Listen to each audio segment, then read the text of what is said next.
We are continuing our algebraic number theory series. Our next topic is bilinear mapping. तो इससे related एक lemma है हमारे पास जिसकी स्टेटमेंट कहती है the bilinear pairing given by b of x y is mapping from k cross k to q such that xy is mapping to trace of xy is non degenerate. Non degenerate का मतलब क्या होता है कि matrix जो होगी वो हमारी नॉन सिंगुलर होगी, इसका जो डिटर्मिनेंट होगा मैट्रिक्स का वो नॉन ज़ीरो होगा.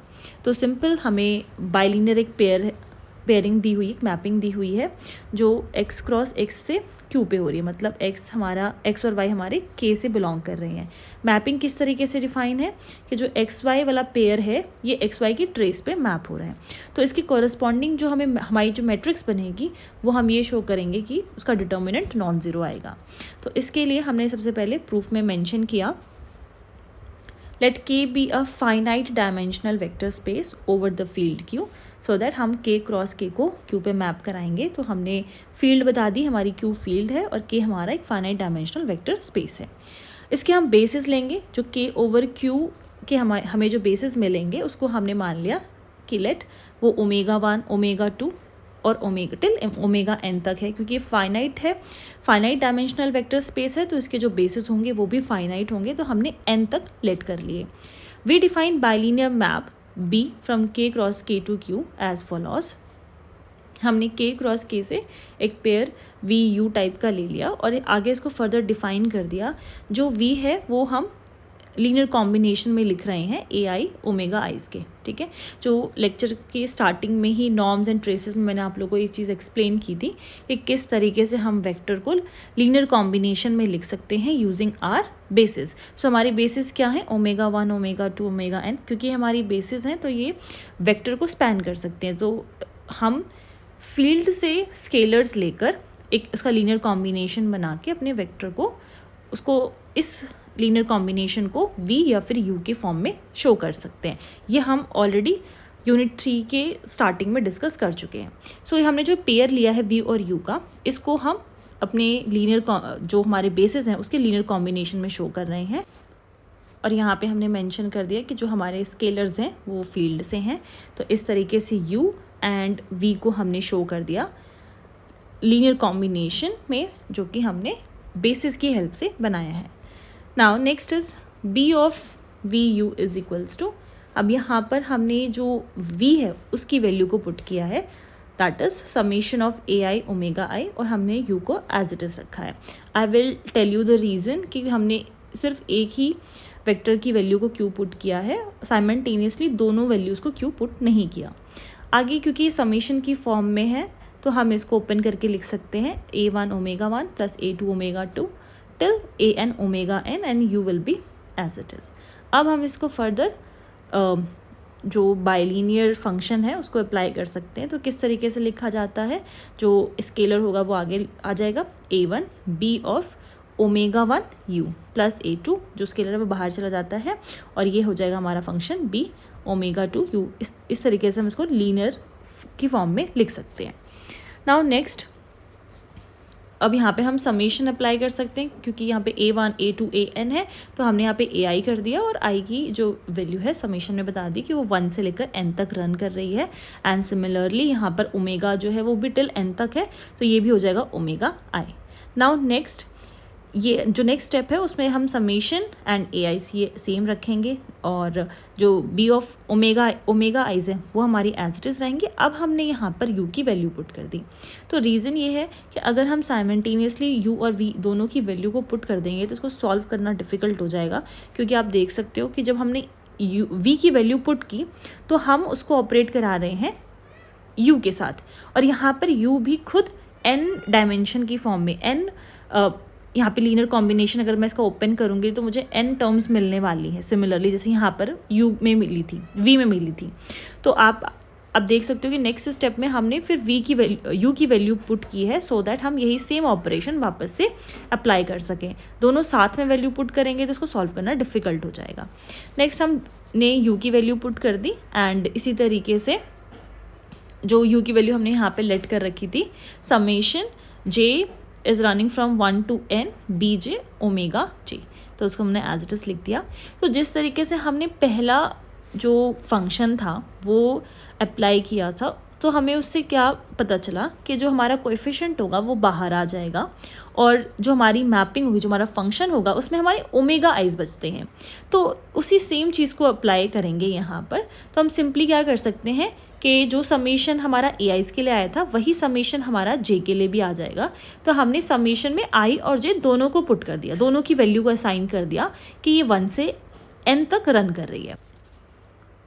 तो हमने ए आई के साथ बी जे यहाँ पे मेंशन कर दिया और बी ऑफ ओमेगा आई वही सेम चल रहा था। अब इंस्टेड ऑफ दिस यू जो हमारा बेसिस है वो आ जाएगा ओमेगा जे, जैसे कि इस वाले स्टेप में आया था। वी की वैल्यू पुट करने के बाद यहाँ पर हमें ओमेगा मिल गया था जो हमारे बेसिस थे, तो सिमिलरली यहाँ पर भी यू की वैल्यू पुट करने के बाद हमारी जो बेसिस है वो आ जाएंगी। तो जो बी ऑफ वी यू है वो हमें मिल गया summation I J is running from 1 to n ai bj and b of omega I omega j. Now next is by definition this belongs to Q. So obviously ये हमारा Q से belong कर जाएगा। Now अब हमें क्या करना है, इसके कॉरस्पॉन्डिंग एक मैट्रिक्स बनानी है, क्योंकि हमें उसे ही नॉन डीजनरेट प्रूव करना है, या फिर उसका जो मैट्रिक्स है हमें ये प्रूव करना है कि वो नॉन सिंगुलर होगा। तो इसके कॉरस्पॉन्डिंग जो हमारी मैट्रिक्स बनेगी that will be consider the matrix of bilinear transformation. अब यहाँ पे आई और जे आपको रोज एंड कॉलम्स बता रहे हैं। हम 1 by 1 इनकी वैल्यूज़ को वेरी कराएंगे और हमारे रोज और कॉलम्स के अकॉर्डिंगली इनको पुट करेंगे। तो हमें पता है कि जो डायगोनल एलिमेंट्स होते हैं वहाँ पे रो और कॉलम सेम होता है। तो आप देख सकते हो यहाँ की जो एंट्रीज हैं that is b of omega 1 omega 1 omega 2 omega 2 and last one is omega n and omega n. So first row और यहाँ पे first column, second column and ये लास्ट कॉलम, यहाँ पे हमने सारी वैल्यूज़ को, सारी एंट्रीज़ को पुट कर दिया। और जो मैट्रिक्स होगी उसका ऑर्डर कितना होगा, n क्रॉस n, क्योंकि हमारा नंबर ऑफ रोज और नंबर ऑफ कॉलम्स दोनों ही n है। तो जो उसका ऑर्डर होगा that will be n cross n। b is set to be non degenerate if determinant of, ये जो मैट्रिक्स हमने बनाई है this is b omega i and omega j. तो ये जो मैट्रिक्स हमने बनाई है, अगर हम इसका डिटर्मिनेंट नॉन ज़ीरो प्रूव कर देते हैं तो ये नॉन डीजनरेट हो जाएगा और जो लेमा की स्टेटमेंट है वो हमारी प्रूफ हो जाएगी। So a matrix a determinant should be non zero. और equally this b of omega I omega j is non-singular matrix. Now choose b of xy, this is equals to trace of xy. ये हमारी mapping हमें lemma की statement में given है कि map कैसे हो रहे हैं, ये pair trace of x y पे मैप हो रहे हैं।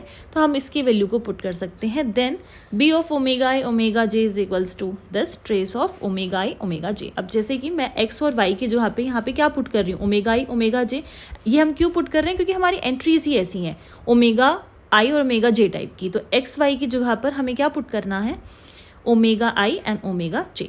अब जब आप x और y की जगह पे वैल्यू पुट कर रहे हो तो यहाँ पर x और y की जगह पे हमारी वैल्यूज चेंज हो जाएंगी। या ये आ जाएगा ओमेगा आई, यहाँ पर हो जाएगा omega j. Then the matrix b of omega i omega j is equals to trace of this.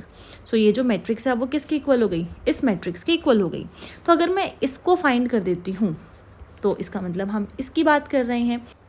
Next we know that जो ट्रेस होता है दैट इज समीशन, जो डायगोनल एलिमेंट्स होते हैं उसका जो मैट्रिक्स है उसके डायगोनल एलिमेंट्स का हम सम करते हैं तो हमें ट्रेस मिलता है। और अगर मुझे फाइंड करना है trace of omega i omega j तो वो किसके इक्वल होगा, simply trace of omega i and omega j के। अब मैंने यहाँ पे एक मैट्रिक्स बनाई, हमने कंसिडर किया ओमिक मैट्रिक्स, हमने कंसिडर की उसका नेमिंग हमने कर दी ओम, और इसकी एंट्रीज हो गई ओमेगा 1। यहाँ पे फर्स्ट रो है तो यहाँ पे ओमेगा 1 हो गया, ये सॉरी या ओके ये हमारी सेकेंड रो है तो ओमेगा 2 हो गया, और लास्ट वाली रो हमारी ओमेगा एन है तो हमने इसको ओमेगा एन दे दिया। यहाँ पे जो हमने बिल्कुल, आप यहाँ पे देख सकते हो के लिखा हुआ है, यहाँ पर भी और यहाँ पर भी सेम के लिखा हुआ है। यहाँ पर ये जो के है वो हमारा कॉलम बता रहा है। तो आप यहाँ पे देखोगे फर्स्ट कॉलम था तो 1 आपको यहाँ पे दिख रहा है, देन सेकेंड कॉलम, और इसी तरीके से ये जो n है वो हमें कॉलम बता रहा है। ठीक है, तो ये जो पावर में ऊपर लिखा हुआ है that is our column. Now अब हम इसकी बात करें तो हम इसको किस तरीके से लिख सकते हैं, b of omega i omega j, because this is equals to row और रो का ट्रांसपोज। ठीक है। तो अगर हमारी रो मैट्रिक्स है और अगर मैं इसका ट्रांसपोज निकाल दूँ तो सिंपली क्या होगा, जो इसकी रोज होंगी वो सारी कॉलम में कन्वर्ट हो जाएंगे। अगेन आपको यही मिल जाएगा ओमेगा 1, ओमेगा 2, ओमेगा n, ये यहाँ पर शिफ्ट हो जाएगा। ओके, एंड इसी तरीके से जो सेकेंड रो है वो सेकेंड कॉलम में कन्वर्ट हो जाएगी। जो दोनों का प्रोडक्ट है वो हमें दे देगा trace of omega i omega j। So this is equals to, इसको मैं क्लियर कर देती हूँ, ये जो होता है हमारा trace of omega i and omega j, this is equals to omega ओम एंड ओम का ट्रांसपोज। और अगर हम इसको कैलकुलेट कर देते हैं, मतलब हमने इस ट्रेस की वैल्यू को कैलकुलेट कर दिया, और अभी ये किसके इक्वल है, यहाँ पर b of omega i omega j के, तो इसी की वैल्यू को हमें फाइंड करना था। तो यहाँ से हम कह सकते हैं the b of omega i omega j is equals to ओम का ट्रांसपोज, प्रोडक्ट ऑफ ओम ट्रांसपोज, वेयर ओम is a non singular, because यहाँ पे जो हम ओमेगा 1 ओमेगा 2 हमने मेंशन किया हुआ है वो हमारे बेसिस हैं, और बेसिस हमारे LI होते हैं, लीनियरली इंडिपेंडेंट होते हैं। उसकी हेल्प से जो हम मैट्रिक्स बनाते हैं वो हमेशा नॉन ज़ीरो होती है, क्योंकि अगर कोई भी एक वेक्टर है जो डिपेंडेंट है तभी तो हमें डिटर्मिनेंट ज़ीरो मिलेगा, और हमारे बेसिस में कोई भी वेक्टर्स डिपेंडेंट नहीं होते, सारे लीनियरली इंडिपेंडेंट होते हैं, तो हमारा जो मैट्रिक्स का डिटर्मिनेंट है वो ज़ीरो नहीं होता। तो बेसिस की हेल्प से हमारी जो मैट्रिक्स थी वो बनी थी, तो इसी वजह से ये हमारा नॉन ज़ीरो रहेगा। अगेन हम ओम ट्रांसपोज का भी निकालते हैं तो ये भी हमारा नॉन ज़ीरो होता है, दोनों का प्रोडक्ट भी नॉन ज़ीरो होगा, और अगर ये नॉन ज़ीरो है तो ये भी हमारा नॉन ज़ीरो होगा। यही चीज़ हमें प्रूफ करनी थी।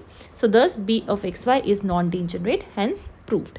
नेक्स्ट डेफिनेशन है, a bilinear mapping is said to be non-degenerate if the matrix associated with it is a non-singular matrix। जो अभी जस्ट हमने लेमा डिस्कस किया उसी से रिलेटेड ये डेफिनेशन है कि नॉन डीजेनरेट दिखाने के लिए उसकी कॉरेस्पॉन्डिंग जो मैट्रिक्स होती है उसे हमें नॉन सिंगुलर दिखाना होता है। नेक्स्ट डेफिनेशन बहुत इंपॉर्टेंट है, existence of N integral basis, उससे रिलेटेड हमारे पास थ्योरम भी है, तो डेफिनेशन समझना बहुत इंपॉर्टेंट है। Existence of N integral basis का क्या मतलब होता है कि के हमारे पास कोई अलजेब्राइक नंबर फील्ड है जो हम फ्रॉम वेरी स्टार्टिंग हम मेंशन करते हुए आ रहे हैं, और वो डिग्री n का है, उसकी डिग्री n है ओवर क्यू। के ओवर क्यू की जो डिग्री है वो हमने फाइनाइट ली हुई है, इसको हमने n मेंशन किया, जिसको हम इस तरीके से भी लिखते हैं, K over Q this is equals to n।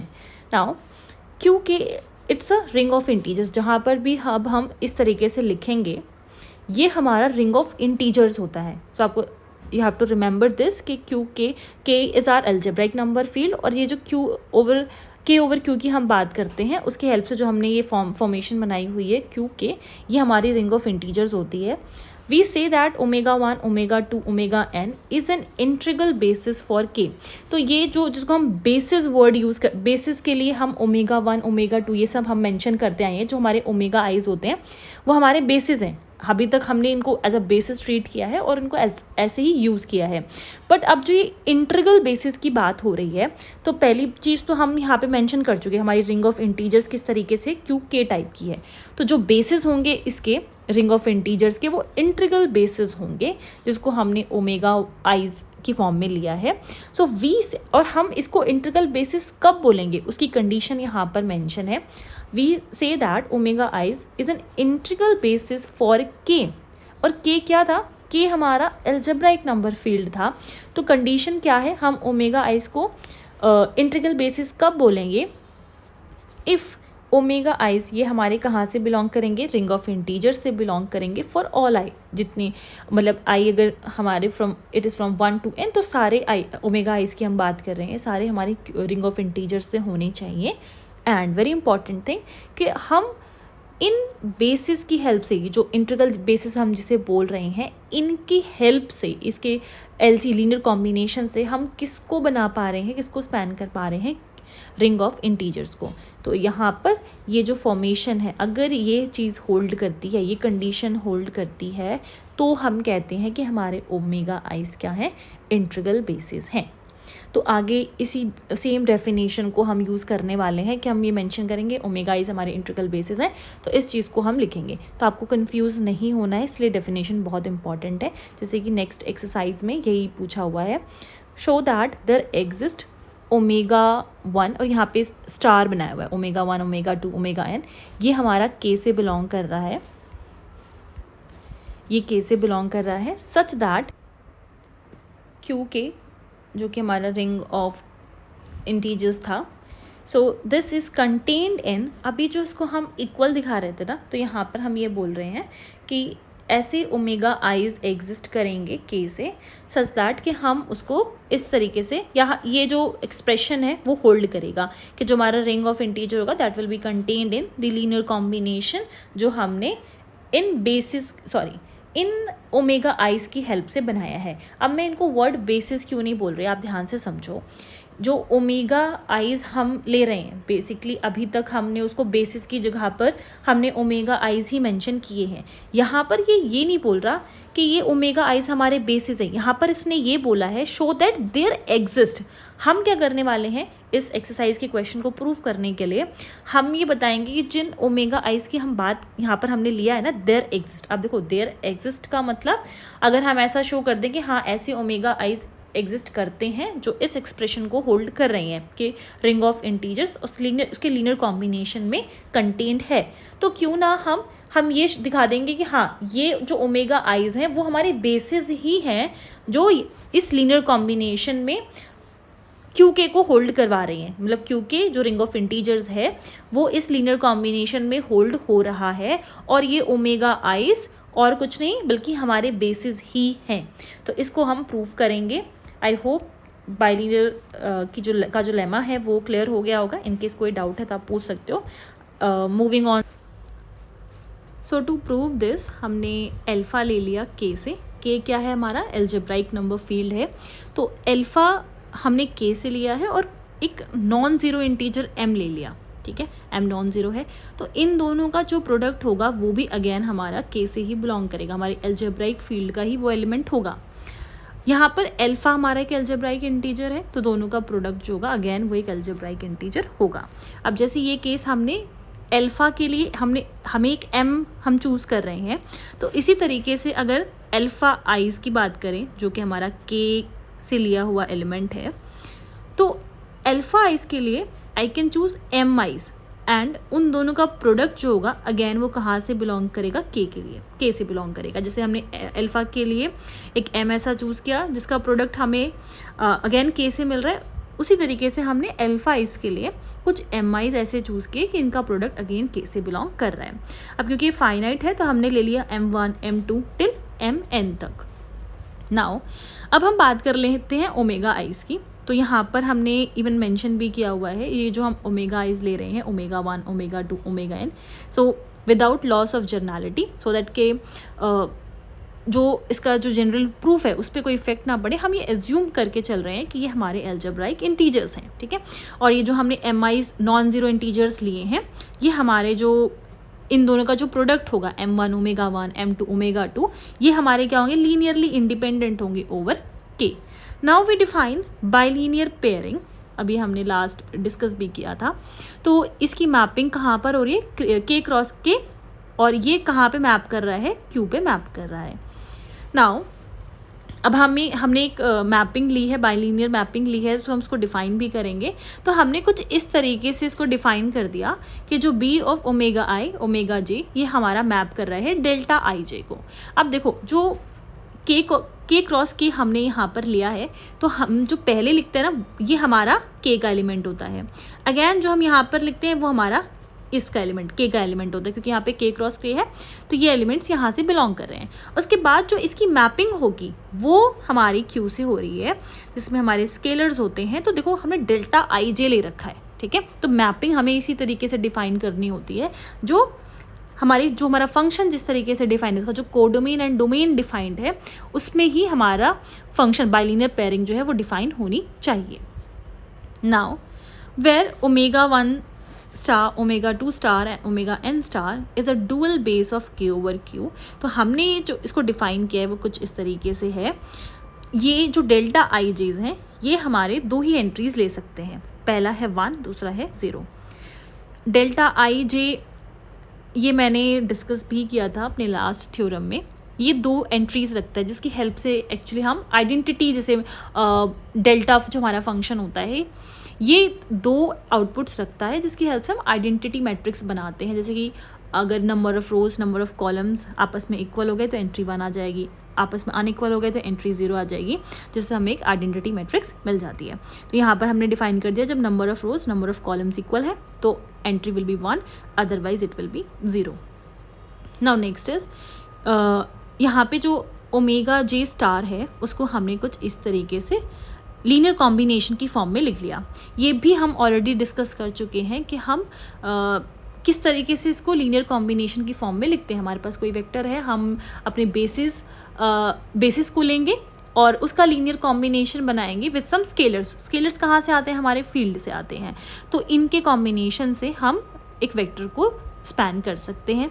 तो यहाँ पे जो ओमेगा जे स्टार है वो कुछ इस तरीके से स्पैन हो रहा है। तो हमने ले लिया स्केलर, जो हमारा फील्ड क्या है यहाँ पर क्यू है, तो यहाँ से बिलोंग करेगा, and with the help of basis I can right omega j star. Okay, usually जो ओमेगाज हम लेके चल रहे हैं, जैसे कि मैंने बताया आप लोगों को, वो हम बेसिस के लिए लेके चलते हैं जो कि हमारे लीनियरली इंडिपेंडेंट होते हैं। तो यहाँ पर कोई प्रूफ में इफेक्ट ना पड़े, हमने इसीलिए एज्यूम ये कर लिया कि ये हमारे अलजेब्राइक इंटीजर्स हैं। Now next is, so omega j star is equals to this, where this belongs to the field. Now delta ij, this is equals to the trace of omega I omega j, और जिसको हमने further omega j star की value को यहाँ पर put कर दिया। अब जैसे अगर मैं आइडेंटिटी थ्योरम की ही बात करूँ या फिर जिस तरीके से हमारा डेल्टा डिफाइंड है, तो आपको इस फंक्शन की जो डिफाइन करने का डिफाइंड वैल्यूज़ हैं, एंट्रीज़ हैं, उससे ही आपको पता चल रहा है कि सिर्फ आपको डायगोनल पे ही एंट्रीज़ मिलने वाली है। नंबर ऑफ जब कॉलम और रोज़ आपस में इक्वल है तभी तो एंट्री आ रही है, अदरवाइज इट इज़ 0। तो अगर मैं डेल्टा आई जे की बात करूँ, उसके ट्रेस की बात करूँ, तो वो हमेशा इसका जो ट्रेस होगा वो कहाँ से मिलने वाला है? हमें इसके डायगोनल एलिमेंट से मिलने वाला है जहाँ पर एंट्रीज हैं। So r delta i j is equals to trace of K, जहाँ पे हमने लिखा है omega i omega j, and further omega j star की वैल्यू को हमने यहाँ पर पुट कर दिया है। तो I can write it as summation, हमारा जो कोएफिशिएंट है, and the trace of this omega i, और यहाँ पर आ जाएगा ओमेगा जे। जो कोएफिशिएंट था उसको हमने जस्ट बाहर करके लिख दिया है, हमें यहाँ पे डेल्टा आई जे की वैल्यू मिल गई है। If we introduce now the matrix, और यहाँ से मान लो कि ये जो लिखा हुआ है सी आई जे, ये हमारा एंट्री है, हमारी एंट्रीज हैं। I is number of row, j is number of column. तो सी आई जे जो है ये हमें एंट्रीज के बारे में बता रहा है। तो हमने क्या करा, इस मैट्रिक्स को सी का नाम दे दिया। जैसे यूजुअली हम लिखते हैं ना ए आई जे, ये हमारे एंट्रीज हैं, तो उसको हमने नाम दे देते हैं मैट्रिक्स ए। उसी तरीके से सी लिखा था तो हमने सी मैट्रिक्स नाम दे दिया। नाउ नेक्स्ट इज, अभी मैं आप लोगों को ओम मैट्रिक्स के बारे में बता रही थी, हमने लास्ट जो डिस्कस किया।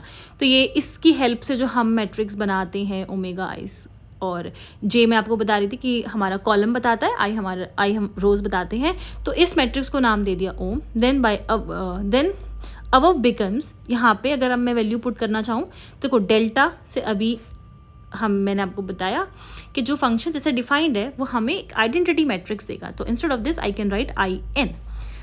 Next is c k j जो लिखा हुआ है उससे तो हमारी मैट्रिक्स सी बन रही थी, वो हमने यहाँ लिख दिया। अभी बाइलिनियर पेयरिंग वाले लेमा में हमने डिस्कस किया था जो trace of omega i omega j होता है वो किसके इक्वल होता है?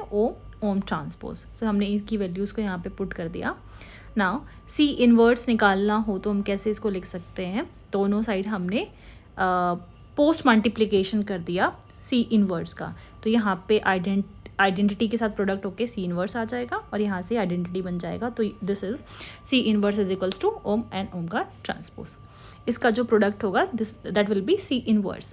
तो ये हमारा हमेशा नॉन ज़ीरो होता है। तो और ये अभी सी इनवर्स के इक्वल है, तो सी भी क्या हो जाएगा? एक नॉन सिंगुलर मैट्रिक्स हो जाएगी। Hence omega 1 star, omega 2 star, omega n star, this will form a basis for k over q। क्योंकि यहाँ पे नॉन सिंगुलर मैट्रिक्स हो जाने का मतलब क्या है कि इसमें जो हमने जिससे हमने मैट्रिक्स फॉर्म की है वो सारे लीनियरली इंडिपेंडेंट है। अगर उसमें से एक भी डिपेंडेंट होता तो मैट्रिक्स हमारी नॉन सिंगुलर नहीं होती, उसका डिटर्मिनेंट 0 आता। अब क्योंकि ये नॉन सिंगुलर है, इसका मतलब कि जो ओमेगा 1 स्टार ओमेगा 2 स्टार ये सारे जो हमने यूज़ किए थे इस मैट्रिक्स की फॉर्मेशन में, क्योंकि यहाँ पे आप देख सकते हो यही तो हमने इसकी वैल्यू को सेट किया था, तो ये यहाँ पे क्या है, सारे लीनियरली इंडिपेंडेंट है, तभी ये इसका जो डिटर्मिनेंट है वो नॉन सिंगुलर आया।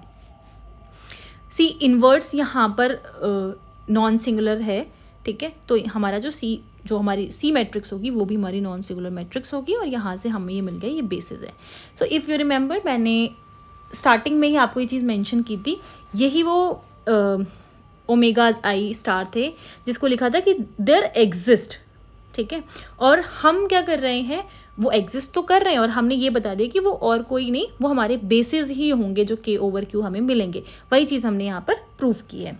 Late alpha be an arbitrary element of ring of integers, और रिंग ऑफ इंटीजर से हमने एक आर्बिट्रेरी एलिमेंट लिया है जिसको अगेन हम लीनियर कॉम्बिनेशन में लिख सकते हैं। अब क्योंकि ये बेसिस हो गए यहाँ पर, अब दो इस चीज़ को अच्छे से समझो, जो हम ये लीनियर कॉम्बिनेशन बनाते हैं उसमें एक तो हमारा बेसिस हो गया, और जिसमें हम कुछ स्केलर्स ले लेते हैं फील्ड से, तो उसके कॉम्बिनेशन, उसका जो हमारा लीनियर कॉम्बिनेशन बनता है वो हमारे वेक्टर्स को या एलिमेंट्स को स्पैन कर रहा है। तो यहाँ पर अभी जस्ट हमने प्रूव किया कि भाई ये हमारे बेसिस हैं, तो ओमेगा जे जो यहाँ पर आएंगे वो हमारे बेसिस हो गए, ए जे हमने यहाँ से फील्ड के एलिमेंट ले लिए। अब इसका लीनियर कॉम्बिनेशन जो है वो हमारा अल्फा बना रहा है, इसीलिए हमने इसको आर्बिट्रेरी एलिमेंट लिया कि कोई भी एलिमेंट हम रिंग ऑफ इंटीजर से ले रहे हैं। अब यहाँ पर अगर मैं ओमेगा आई का प्रोडक्ट कर दूँ तो हमें ये मिल जाएगा, alpha of omega i is equals to summation which is running from j is equals to 1 to n a j omega j star omega i for all i. Now next is, this is about to complete, ये बस इतना है। And next देखो, अपन trace लिख रहे हैं, ये जो हमारे पास आया लास्ट जो एक्सप्रेशन हमारे पास आया, इसमें मैं अगर बोथ साइड ट्रेस निकाल दूं, मुझे ट्रेस चाहिए, तो यहाँ पर आ जाएगा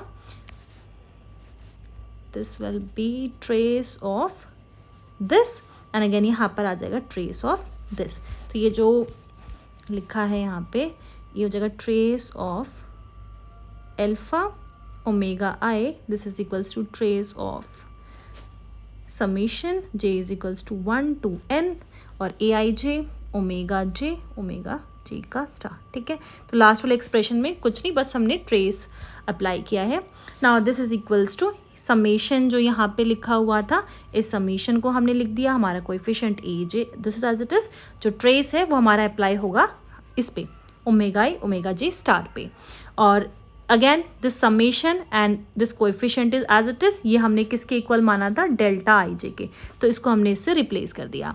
तो ये देखो डेल्टा आई जे हमारा स्केलर है, कोएफिशिएंट भी हमारा स्केलर है, तो ये कहाँ से बिलोंग कर रहा है, हमारा जेड से बिलोंग कर रहा है, और हमने ये जो लिया था अल्फा ओमेगा आई लिया था, और ये हमारा कहाँ से बिलोंग कर रहा था, रिंग ऑफ इंटीजर से, ठीक है।